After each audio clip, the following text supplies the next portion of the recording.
Pendientes de Estados Unidos, pendientes precisamente de Donald Trump, si os parece, vamos a lo que ha sido la noticia de este día. Ahora sí, hablan de esto los medios occidentales, habla de esto todo el mundo, el choque total entre Donald Trump y Volodymyr Zelensky, un Trump que, bueno, ha venido diciendo lo que venís contando vosotros durante los últimos 3 años, ¿no? Sobre lo que concierne al conflicto en Ucrania, sobre el presidente de Ucrania.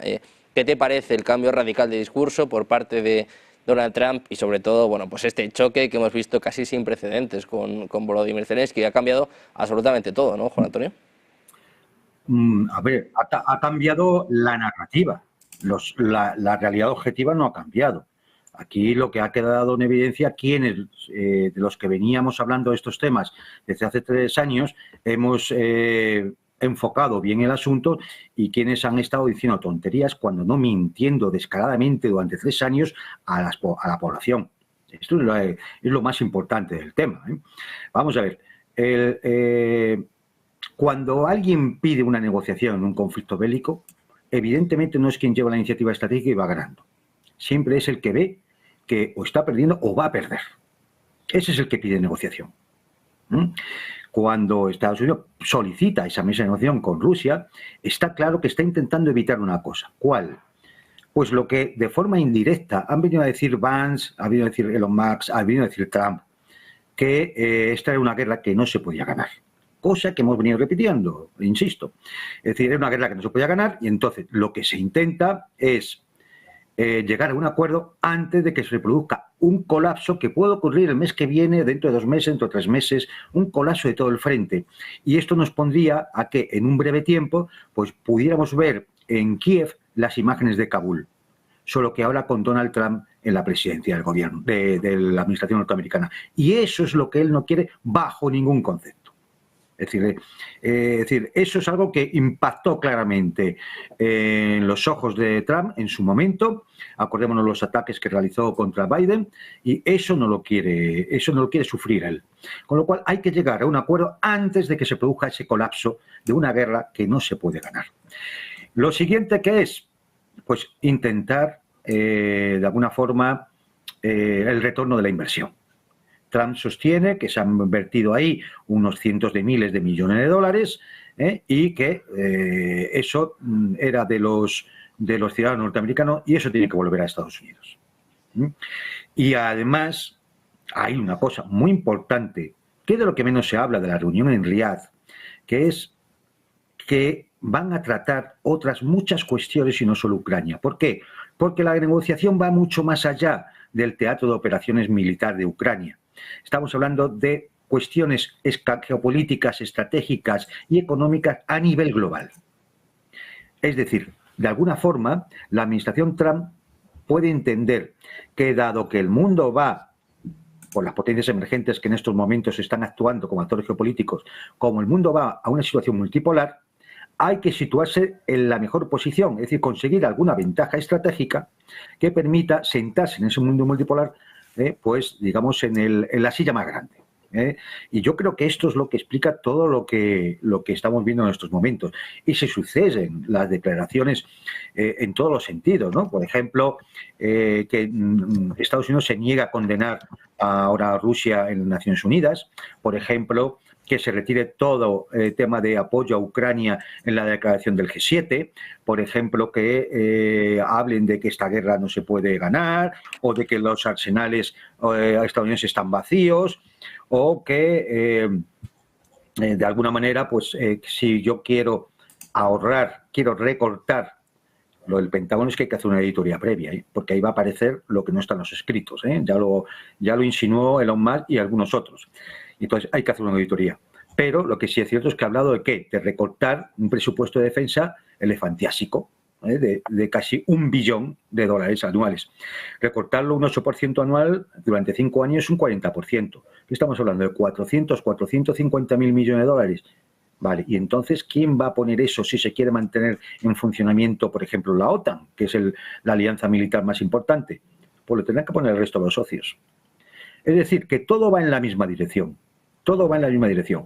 Y evidentemente, en esto que está negociando, que lo que busca es situarse, si no puede tener la hegemonía global, sí al menos tener, como digo, la silla más alta de la mesa multipolar, pues en eso va Trump, si es necesario, va a concederle a Putin precisamente los objetivos estratégicos que se plantearon en el documento del Kremlin de diciembre de 2021.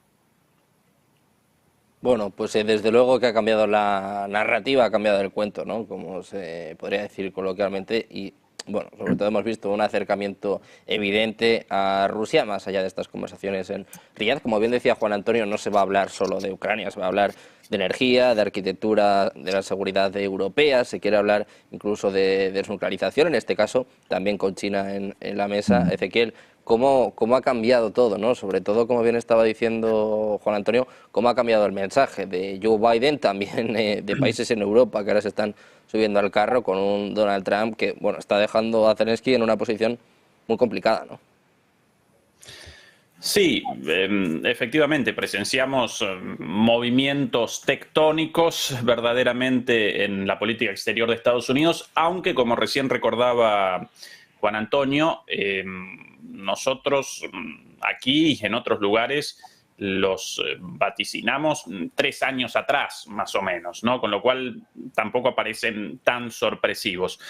Más allá de esto, en mi opinión, comenzó un giro de la política exterior estadounidense hacia algo similar a lo planteado por Kissinger en los años 1960 y 1970 respecto a la diplomacia triangular de Estados Unidos. ¿Qué querían en aquel entonces Kissinger? Bueno, básicamente Kissinger como asesor de seguridad nacional primero y secretario de Estado de Nixon después. Bueno, frente a el enemigo principal de los Estados Unidos en aquel entonces, la Unión Soviética, Estados Unidos debía generar obstáculos, impedimentos para que su enemigo, la Unión Soviética, no pudiera establecer una alianza con la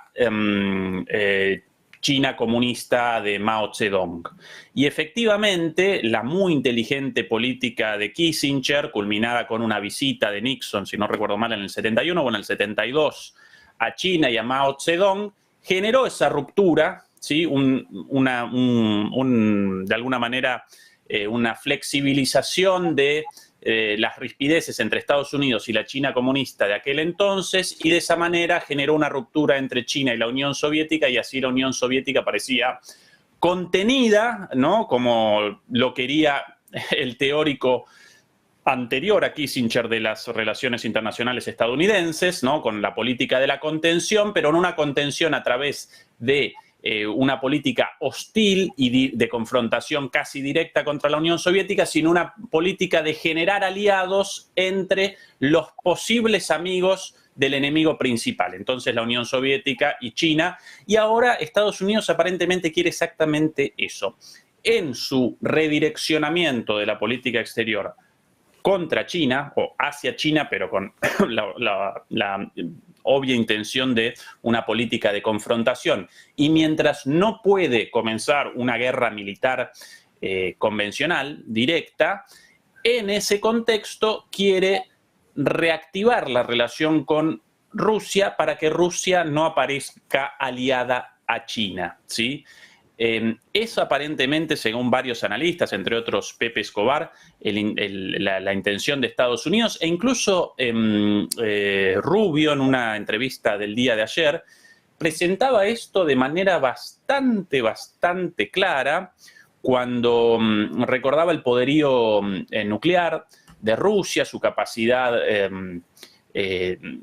diplomática a escala global, su naturaleza de gran poder, y realizaba un reconocimiento. Bueno, Rusia representa una de las grandes potencias, por ende debemos establecer buenas relaciones con ellos. Y en la oración siguiente comenzaba con la perorata habitual sobre el peligro de China, el peligro asiático y demás.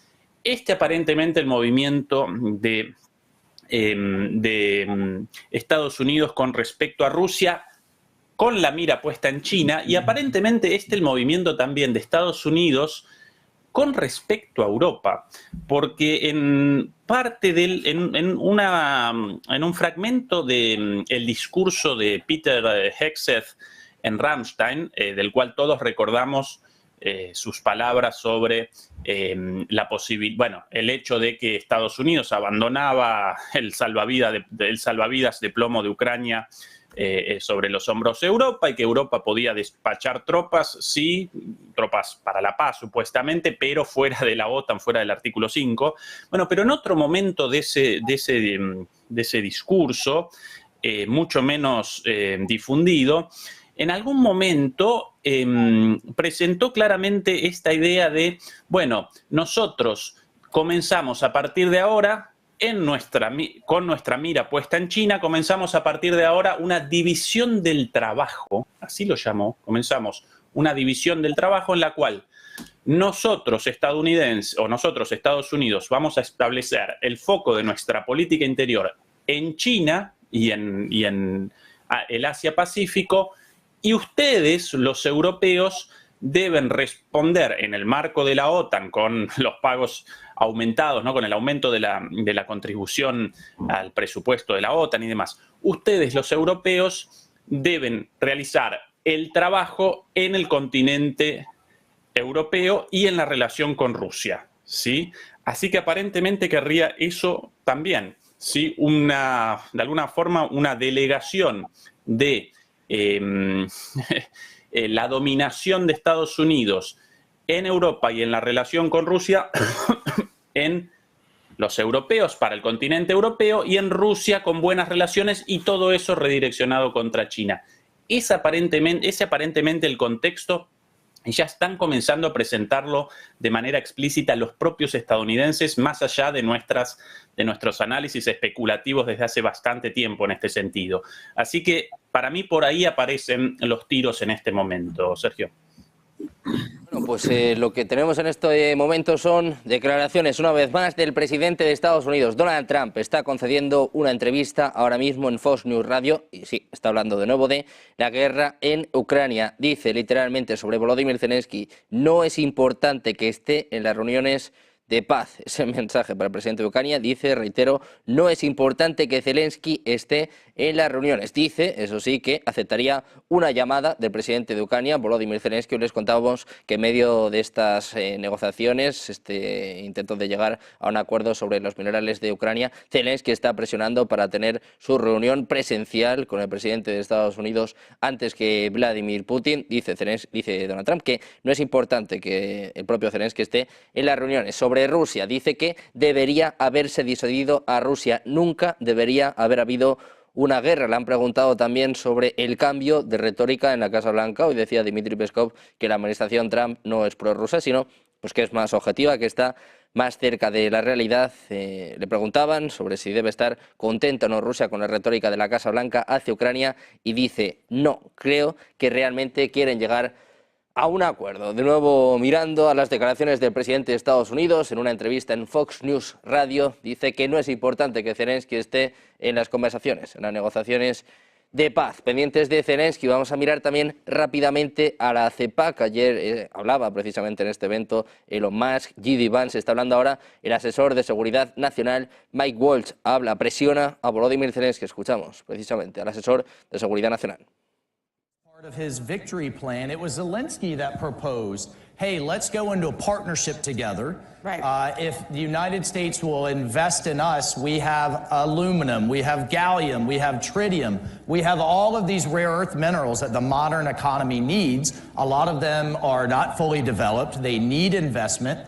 President Trump's a deal maker. And so now President Trump proposes the deal, right, and sent our Treasury Secretary all the way out to Kyiv to propose it, and then we get this rhetoric in the media. Well, look, here's the bottom line. President Zelensky is going to sign that deal. And you will see that in the very short term. And that is good for Ukraine. What better could you have for Ukraine than to be in an economic partnership with the United States, number one? What better could you have for Ukraine to stop the killing, number two? And you know what? We have an obligation to you all the American taxpayer to... Bueno, pues ahí veían el aviso por parte de Mike Waltz, el asesor de seguridad nacional de la Casa Blanca. Dice que el resultado final de estas negociaciones, de estas conversaciones, es que Zelensky va a firmar el acuerdo. Se le escapaba hasta una sonrisilla a Mike Waltz. Diego, ¿cómo ves tú esta situación, esta tensión entre Estados Unidos y Ucrania, este giro total de la política exterior que nos estaba explicando perfectamente ahora el propio Vistoretti? ¿Hasta dónde crees que va a aguantar el propio Zelensky? Porque ya se habla de elecciones, se habla también de su índice de aprobación, de por sí estaba debilitado, y con esta presión de Trump, pues cada vez más, ¿no?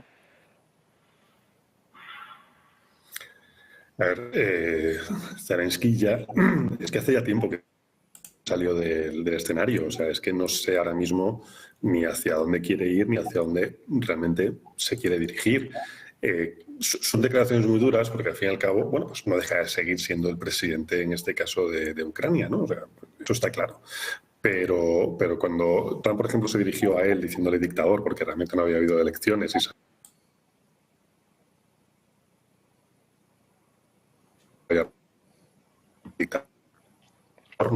o sea, no podemos decir ese tipo de cosas, pero bueno, ya sabemos que Trump va por libre. Esto no significa que bueno, pues que dentro de las negociaciones que Zelensky realmente tiene muy poquito o nada que aportar en este sentido, porque realmente yo creo que hasta la misma Ucrania ya no le quiere ahí en la posición que tiene. Y bueno, al final, no nos engañemos, esto es un botín de guerra. O sea, ha habido una guerra, yo te he apoyado y efectivamente yo tengo que sacar un rédito. Tú no tienes nada que negociar aquí. Es como si un banco te embarga la casa, porque te la tiene que embargar, se la vende a otro y tú, como antiguo propietario, por así decirlo, quieres estar también en esa compraventa, ¿no? No, perdona, tú es que no estás aquí ya, o sea, no tienes mucho que decir. Sí que, bueno, podríamos decir que en este sentido, pues, el señor Trump con este conflicto está tratando un poquito Europa y en el caso de Ucrania, pues como un juguete roto que le quiere sacar las pilas para poderlo utilizar en otro juguete. Pero el juguete roto aquí se va a quedar y aquí va a estar y aquí nos lo vamos a comer los europeos, así de claro. Obviamente, ante la situación de decir, o esta afirmación tan, vamos a decir, tan fuerte, ¿no? Con esa sonrisa, como has comentado, Sergio, lo va a tener que firmar, es que lo va a tener que firmar, o sea, no te queda otra.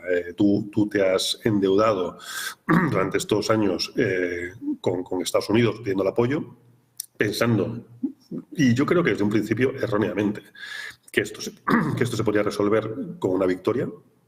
Y ya sabemos que la paciencia de Putin es la que ha demostrado que realmente no iba a ganar.